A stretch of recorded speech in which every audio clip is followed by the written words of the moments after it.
Hi there, welcome to your WordPress training for the Upper 5 Vineyard WordPress website. We're going to just go ahead and jump in. To access this page in the dashboard, you're going to go to the domain /wp-admin. In this case, it's upper5.goodshi.com. When we go live, it would be upper5vineyard.com. This part always stays the same. And once you get there, go ahead and type in your username and password and click Login. So this will take us to the WordPress dashboard.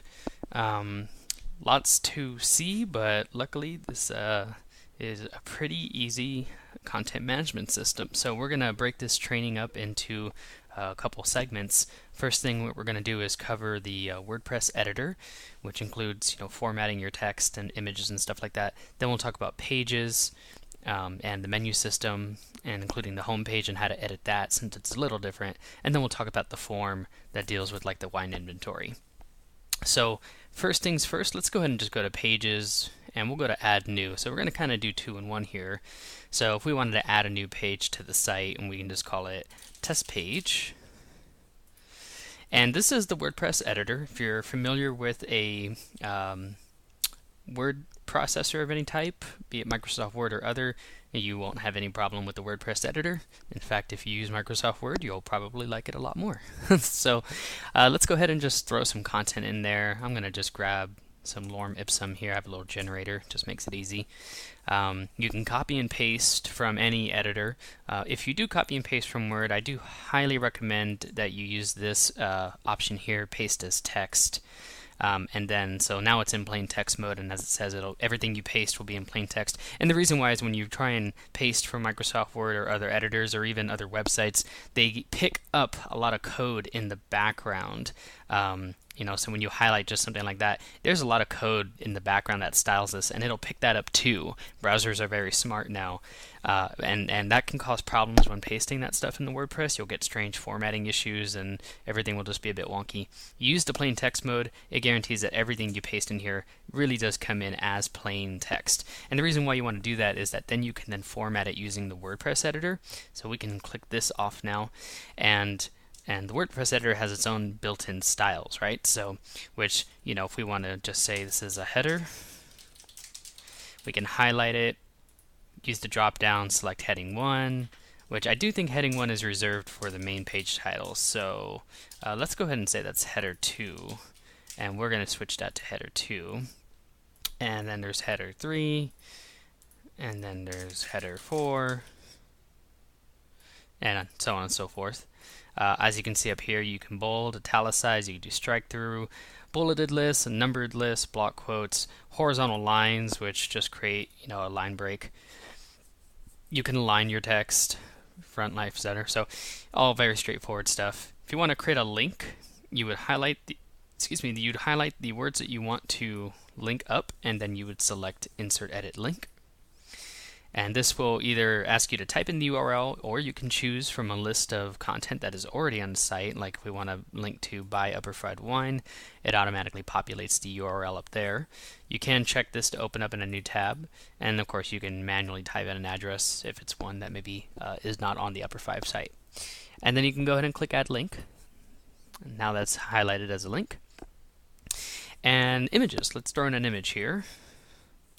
So we go to Add Media. So this is the current media library. You can go ahead and click Upload Files, and you can drag and drop as many files as you want right into this window. You can also select files and select your images this way as well. Since we already have a bunch already uploaded, I don't see any reason to upload more. So let's go ahead and just click on an image here. You'll see you get a bunch of options that you can choose to populate. The title, the caption, all that kind of stuff. And the alt text is used for search engines as well as screen readers for disabled. And then the attachment display settings, the alignment is again similar to Word Editor. You can float it left, float it into the center, float it right. With the left and right would have the text wrapping around the image. Center is just centered with everything below it. And then none means it'll just be default left aligned, and text will just break underneath it. Let's go ahead and float it left. Link to media file is the larger image of the file.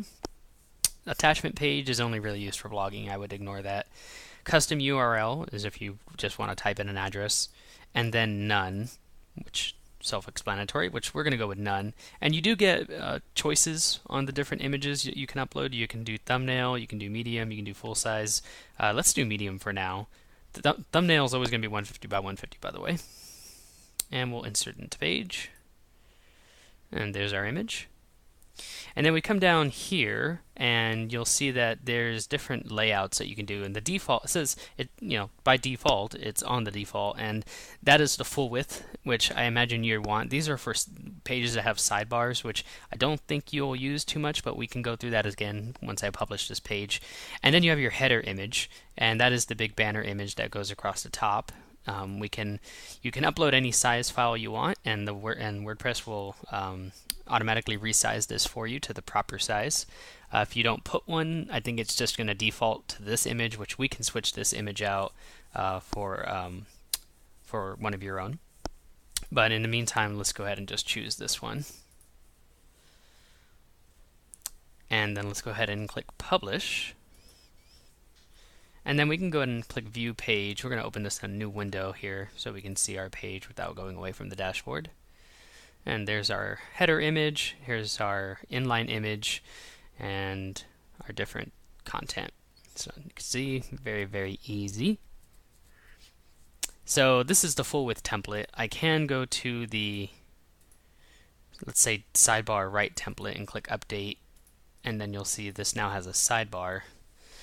But the sidebar right now doesn't have any widgets in it, and we will cover that in on the next segment here just shortly. But widgets are used for adding various pieces of functionality to the sidebar if you do want that. At the same time, they are not necessary. So we're going to go default back to the full width here. So now that we've added this page, we can say that, let's say we want it as a child page of events, and we click Update. And then we go in and reload the site, but nothing's happening. I hover over events and it's not there. Why is that? Well, the best part about WordPress is that it has a separate menu system. So when you publish something, it doesn't automatically get published to the live site. I mean, it's on the site, but it's not necessarily facing the user. And the reason why is that you might want to have sites or pages in the site, but not necessarily directly accessible from the navigation bar. So if we are on the menu system now under Appearance and then Menus, we can click View All, and we can find the page that we want to add. And we see now Test Pages, a child of events, and we can just click that, put a check mark in there, and then Add to Menu. And now we can drag it underneath. I mean, we can drag it anywhere we want. If we just leave it here, it's now part of the main nav, which you got to be careful because we could run out of room, and then it would jump to, it would break. But we'll just drag it underneath events, and you can see that it's indented. It says sub item. We're good to go. We click Save and reload, and there it is now. Super easy. So we'll go ahead and just click down that and remove one. Actually, last note, whatever you call the page, so let's say you wanted to call it test page, but actually on the menu you wanted to just call it new page. So sometimes people will want to publish a page that has a fairly long permalink structure because they'll want to call it test page 1 2 3 4 5 6, but on the menu they don't want it to say all that. So you can actually change the navigation label and it can be different. We can just say what? It doesn't, it has no bearing on the page title itself. So even though I say what, click into that, and we still got test page here. So that's kind of cool to have that functionality. But for now, we're just going to remove it. And we'll go back to pages. So on that note about removing items, we don't want test page anymore, right? We can just put it in the trash. No problem, very easy. But just know that if you put something in the trash, it's not deleted, but it will be. WordPress purges every 30 days. So don't put stuff in the trash that you want to come back and get later. That I've had clients do that, and unfortunately I had nothing to tell them since they, it's basically gone after that. So if you want to save something but don't want it on the site, you'll just want to click Quick Edit, And the status should be set to draft. And now if we do that, it is no longer accessible by search engines and by our users, but you can still get to the content. So that's really nifty. It's also can be used for if we want to add a new page here and we are starting to write it and then, oh, we got to go, we can't finish this. You just click Save Draft up here. It is saved in the database and it will be ready for you when you're ready to publish it, in which case then you would just click Publish there. But in the meantime, we are going to put this guy in the trash. So let's talk about widgets. And couldn't think of it, probably didn't need to put that test page in the trash, but that's okay. We're just going to edit one of our existing pages. So we'll open up a new tab here as well so we can kind of look at one of our pages. Let's say we'll look at events. We'll edit that page and let's set the sidebar up here. And we'll click update and then view page. So now we have this primary sidebar area. And that's this one right here. This one, header right, you can ignore because that's your navigation bar. This guy up here. So the primary sidebar. So if you want to add a widget to any of these, we have a lot of widgets that are already existing on the site. Like for example, we can put a gravity form on there, and we can put, say, on the primary sidebar, let's add a widget there, and we can say we want the contact, and we'll enable Ajax so it'll be dynamically submitted. So let's say we want the contact form on the sidebar. We click Save, we reload. Now the contact form is on the sidebar. But just keep in mind that this is a global sidebar. This will apply to every page that you use that sidebar template on. So you want to be kind of choosy about what you put on that sidebar. So we could also, if we come down here, there's one called Visual Editor. This one's highly useful because you can set it on the primary sidebar and you can write whatever you want. Oops.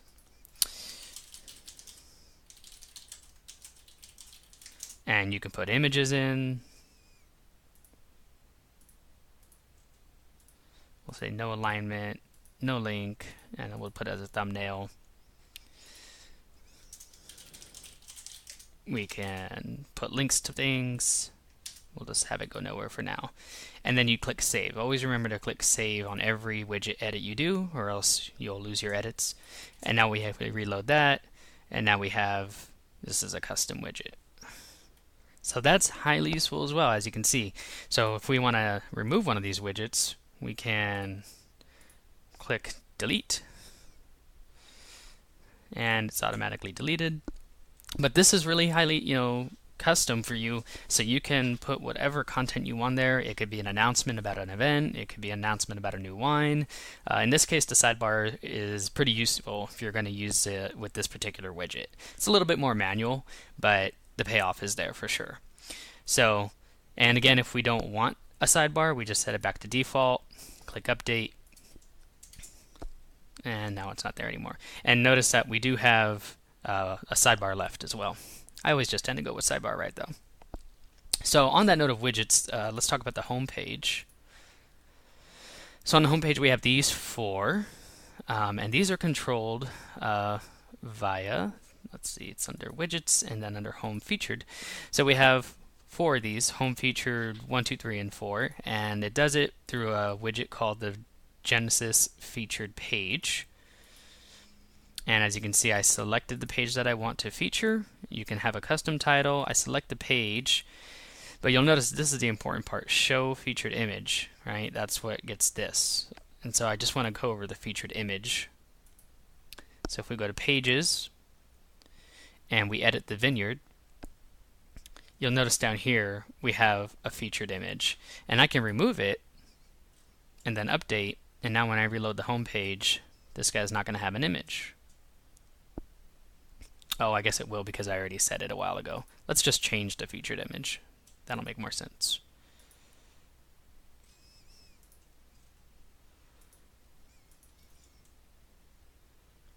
Just like that. And so yeah, if you want to add a featured image to a page, you would click Set Featured Image, either upload your file or go to Media Library and pick the one that you want. Or you can take one that's already existing and then update. It's good to add a featured image for every page you do. If you add a new page, throw a featured image in there, even if it's generic, just in the event that you're going to want to loop it in on the home page as a widget here. And keep in mind, this is optional. You don't have to have these in the first place. We could remove all 4 of these, and this content right here, right here, would just jump up below this. But I felt this was nice to have. These are, I consider, quick links, and so especially for mobile users, when they come to the site, they're going to see something like that. Probably not that small. They're going to see something like this, and if they just want to get right to the events or right to the Upper5 one, they don't even have to go and hit the navigation. They can just jump to one of these. So I thought that was pretty nifty, and that was my reasoning for keeping these 4 there. So that's pretty much all the content management information you'll need to get started populating the site. So let's just talk about the form. This is the last piece, and we'll open up a new tab here. And we'll go to forms, and then we'll edit the order wine form. And you'll notice here is the 2 fields that we have under these. So let's say there is if we want to remove one of these, we would just click the X, and it'll say, "Are you sure?" because it's going to delete it for good, and we can't get it back. And that's where I would say, okay, let's say cancel for now. Let's say we want to just go ahead and add a new wine to it. So in which case, I would recommend always having one hopefully on here and just clicking duplicate, and that duplicates the field. And we go ahead and just say Upper5, let's say 2013 Malbec. And you don't have to change anything else except the price. Let's say it's going to be 30. And you can disable the quantity field if you don't think people should be able to choose how many, but I think you do, so leave that checked. And then you can just go ahead and click Update Form. And now if we come back and reload, there it is. And if I want 10 of them, it'll automatically update the total for me too. So just as a user, I know exactly how much it's going to be. That obviously doesn't include shipping. We might want to... oh no, actually I think we already put some information up there, so great. If we do want to remove an item, we would just click the X and take it off. And if you want to know how we do that manually without duplicating the field, it's under Pricing field, and it's under, I believe, Quantity. No. Sorry, it is not. It's under Product. There we go. So you would come down to Pricing fields, you would select Product. It's always going to put it to the very bottom of the field here, and then you just type in your information.